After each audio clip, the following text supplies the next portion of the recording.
Next, we are going to have Christy Steinow and Carissa Shotwell from Cincinnati Children's Hospital talk about occupational and physical therapy.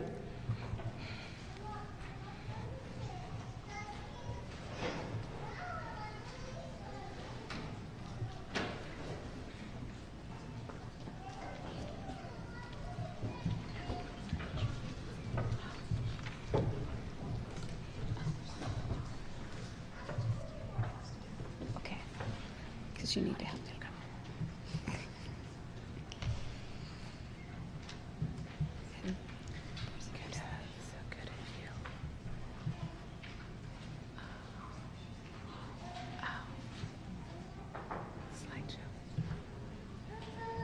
Hi, I'm Christy Stein. I'm the PT at Cincinnati Children's. I've worked with EB patients for at least 12 years now.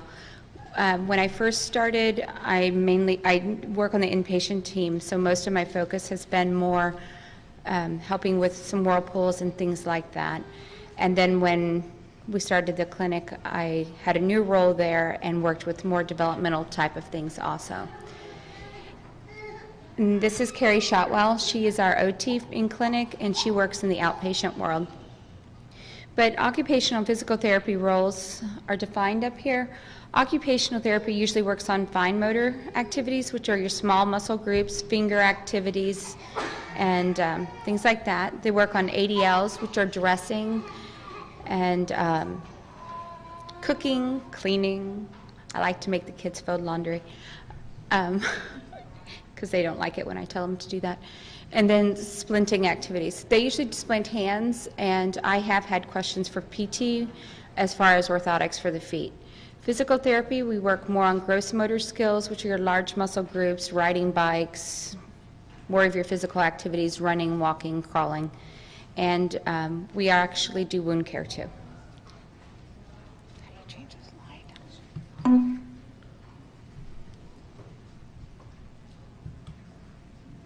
And Carrie's going to talk to you now about OT stuff.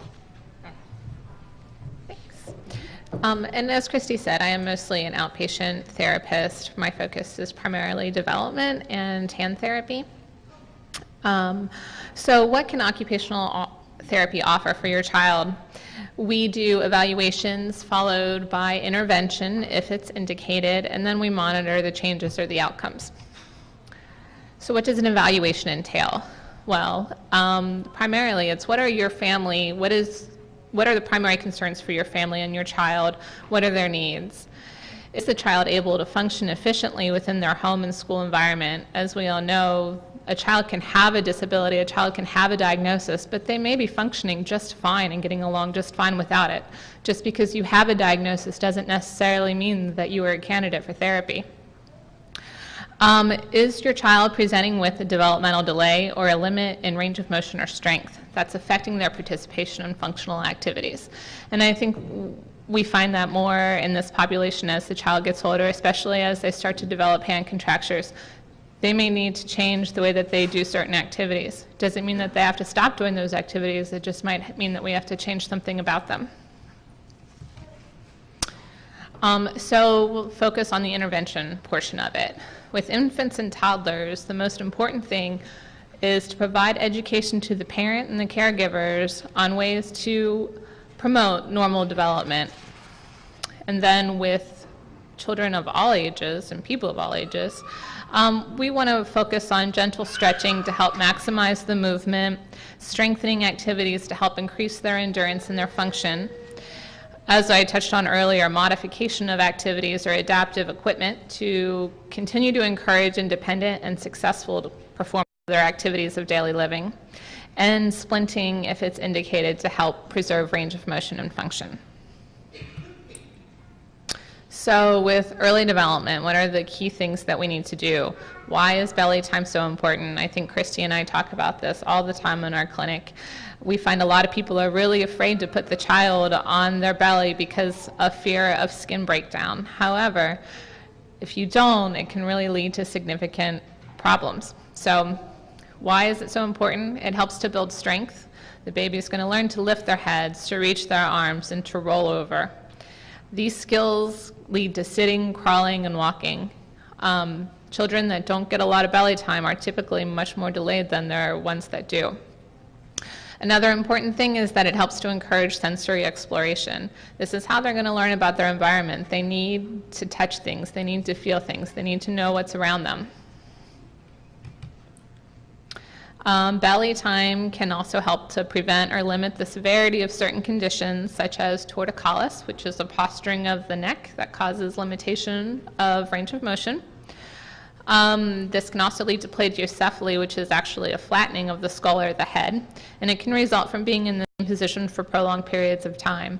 Again, if you're afraid to move your child, if you're just kind of letting them hang out in the same pumpkin seat or the stroller all day long, this is a big risk.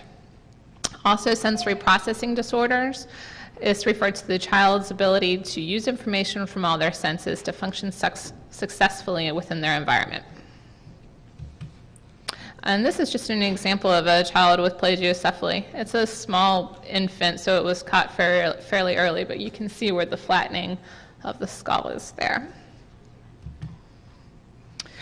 Activities of daily living. One of the big focuses of occupational therapy is to promote independence to help build the child's self-esteem and prepare them for the future. It's really easy to continue to do things for your child because it's difficult for them.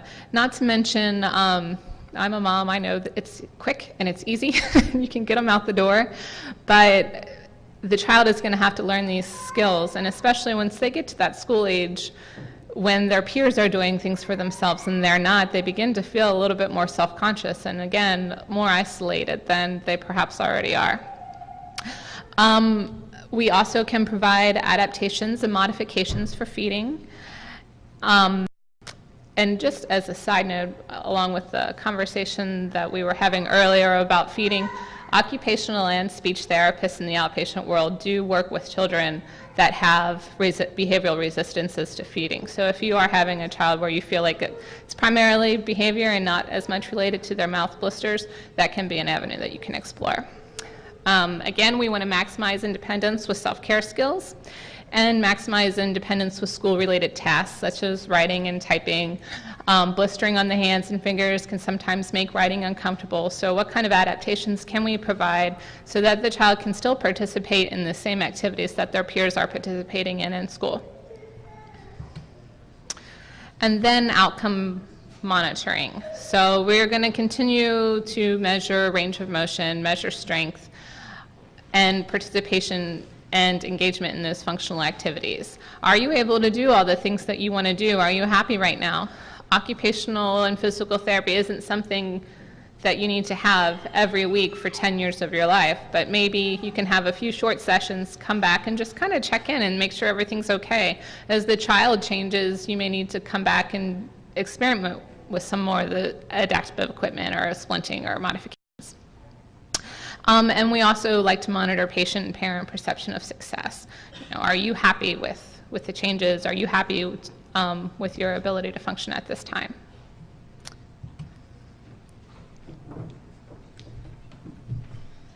What does physical therapy provide? We evaluate much like the OTs. We're looking to see what problems, needs, and concerns you have for your child, or if you're a patient with EB, I offer assistance for what they might be needing at that time. Is the child developing appropriately? We do interventions. Ours is mainly gentle range of motion, stretching to maximize the muscle length, maximum muscle length, and then we work on strengthening. We want to work on normalizing the gross motor movement so that the kids can do the things that they want to do with their classmates. Because if there's things that they can't do, then let's figure out how we can help them be more integrated into the school and with their friends. We also do wound care. This is not an EB patient wound care. I have pictures, but I didn't bring them on. When I do wound care, I'm just mainly helping you follow through. When the kids have a really bad infection, I follow through with the things that you're using, what bandages and dressings you use. But when I do it in-house, it's limited to what we have in the hospital. And I provide patient and parent education as far as how you can help the kid be able to do more than what they're doing, and maybe give you some insight into their minds of what they want to be able to do and why they really want an electric wheelchair over a standard wheelchair. Importance of normal childhood activities. It's extremely important that they creep and they walk and they do the normal activities. I know a lot of you don't like the kids riding bikes, but there are lower bikes and there's adaptive bikes that you can use that are safer for the kids. And then they can get out with their peers and do the things. And matter of fact, most of your kids who don't have EB are probably more jealous that they have a really cool bike and they don't. Creeping is important. You can protect their hands and their knees when they're crawling and creeping. So you just have to do some different bandaging for that time period, and it works out fine. School age and older, what do I do? Keep their life normal. They want to be as normal as you and I. They don't want to have to be different from their classmates and their peers. They can do the kinds of activities that their peers are doing through WE. They learn very well how to do it, and there's now different kinds of things for like Wii Sports. They have different things that you can put the Wii remote into, and it's a tennis racket and those kinds of things. Non-contact sports, they can play activities just as well. They like to dance. Dance is very good because they lose a lot of trunk control as far as they're just not as fluid and loose because they've always been bandaged, and so they walk kind of stiff. So dance is good and yoga is good because it helps them stretch and move. Splinting. This is kind of a hot topic usually in clinic. These are a couple of examples of splints. Obviously, patients that do not have EB, but I just thought it was a good lead-in. So parents are asking me all the time about splinting, the effectiveness of it. Is it something that we need to try? And right now, there's really not a lot of conclusive evidence that shows that it makes a huge amount of difference in the kids. That's not to say that it doesn't work for some kids, and I think as we know, every child is a little bit different, and their diagnosis is just a little bit different from the rest. So I think that's what has been a challenge as far as gathering data and trying to figure out, is this really something that can work for these patients? So the challenges of splinting, this is an example of a splint that we have actually used with children with EB. It's called a clamshell splint, and on the outside it's a hard plastic material. On the inside are several layers of foam with digits cut so that the fingers can be placed in and separated to try and maintain that web space as well as trying to stretch the hand out. The problems that we encountered was there was a lot of heat and moisture with all the padding, the bandaging, and that caused friction. It was also difficult because it was all foam on the inside to really keep the child positioned in the way that they're supposed to be positioned within the splint. And then lastly, and I think this is the most challenging thing, compliance with the splint. These children are already dealing with long baths, bandages, and what's one more thing to add on at the end of the day that they really don't want to wear? So unfortunately, that's kind of where we are as far as splinting. I'm still in clinic outside of clinic, trying to develop something that's going to work, experimenting with softer fabrics. Is there some sort of glove type thing that we can fabricate that can work to help maintain the web space but still not cause any additional shearing or blistering? And I learned yesterday that they are doing research right now in Chile regarding infants and trying to maintain that web space as well. But I think that, the bottom line, if it's something that you are interested in and it's something that you feel may work for your child, go to your local occupational therapist and just try something out. If it doesn't work, then at least you tried it, and now you know. And, please let me know if you do have success. I'd love to hear about it. So. All right, questions?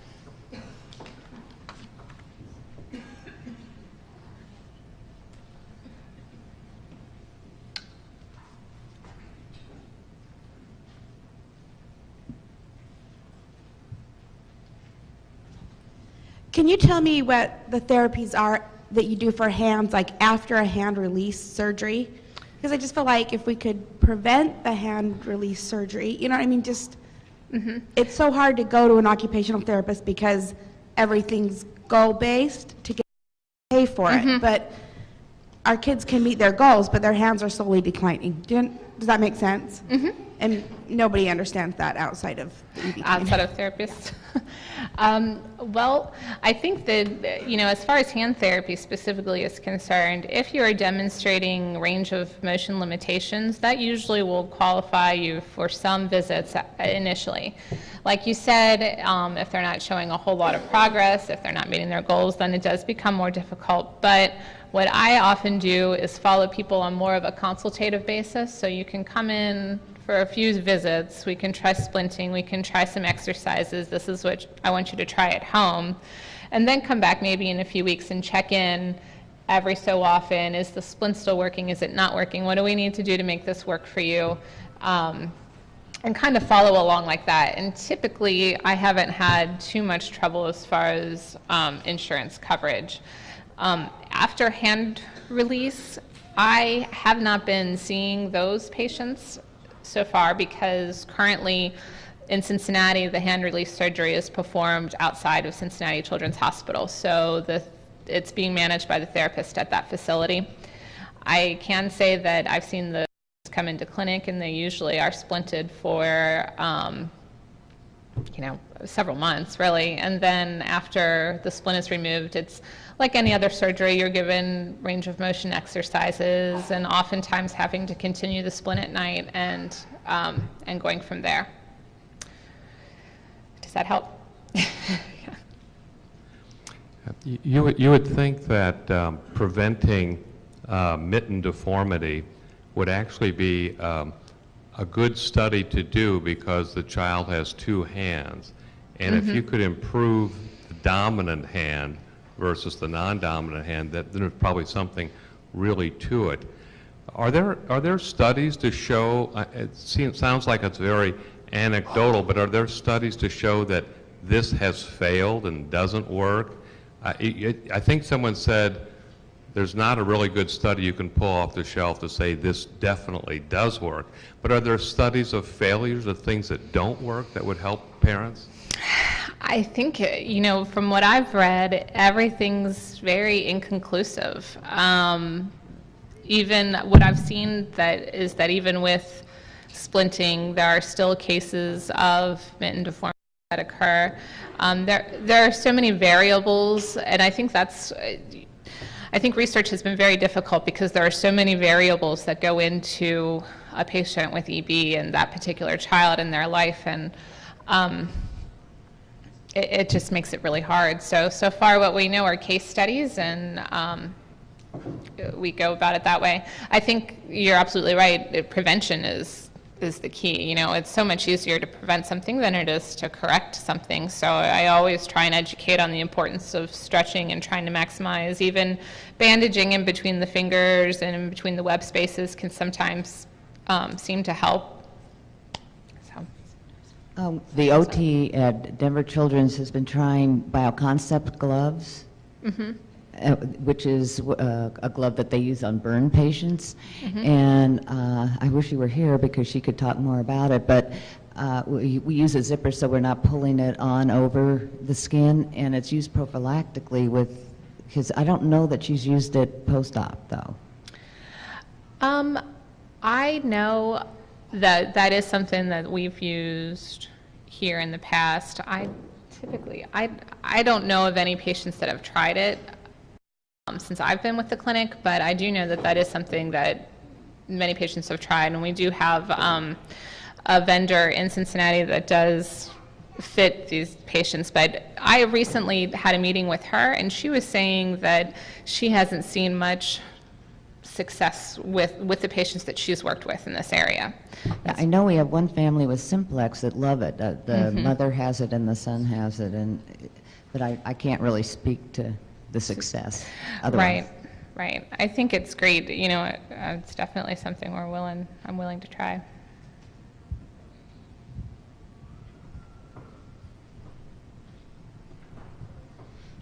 I don't know if this is something you can answer or not, but I was thinking while you were talking that with my daughter's scar tissue, the contractures just keep pulling it back with the scar tissue. And so one thing I've wondered, and I keep wondering, is Do you know of anything that we can do to increase the elasticity of her scar tissue?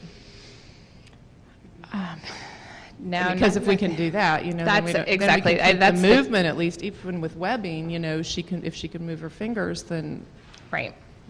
That's the challenge, because that's what causes stress in this patient, and to my knowledge, and I to look to Dr. Lucky, yeah, as far as we know, nothing, so. Right. It is. I mean, in other patients with scar tissue, we do scar massage. It's not an option in this population, so that's what makes it so difficult.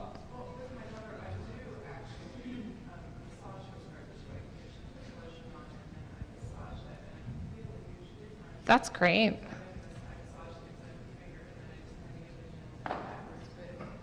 I'm just thinking That's great. thinking there's got to be something that would even, there's just got to be. Anyway, okay. I know. I wish there were.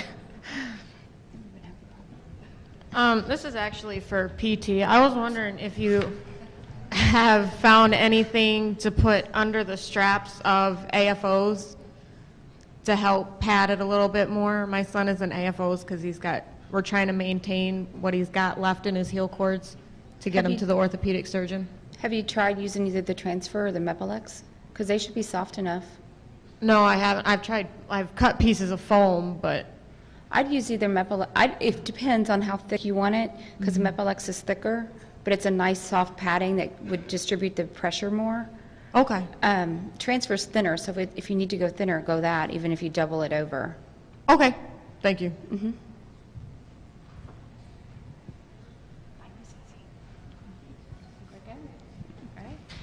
Thank you.